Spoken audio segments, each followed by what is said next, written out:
എൻ്റെ പ്രിയപ്പെട്ട അധ്യാപകരെ, എൻ്റെ പ്രിയപ്പെട്ട കൂട്ടുകാരെ, ഞാനിവിടെ നിൽക്കുന്നത് മലിനീകരണം എന്ന വിഷയത്തിനെ കുറിച്ച് വിവരിക്കുവാനാണ്.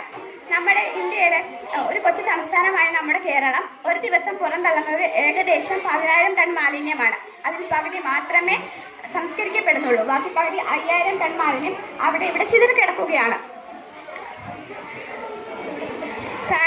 ഓരോരോ ഫാക്ടറികൾ നിർമ്മിക്കുകയും അതിൽ നിന്നുണ്ടാകുന്ന പുകയും കരിയും നമ്മുടെ വായുവിലേക്കാണ് തള്ളുന്നത്. പണ്ടുള്ളവർ പറഞ്ഞൊരു ചൊല്ലുണ്ട്, അപ്പൂപ്പൻ ആറ്റിൽ കണ്ടു, അച്ഛൻ കിണറ്റിൽ കണ്ടു, ഞാൻ പൈപ്പിൽ കണ്ടു, മകൻ കുപ്പിയിൽ കണ്ടു, കൊച്ചുമകൻ എവിടെ കാണുമോ ആവോ.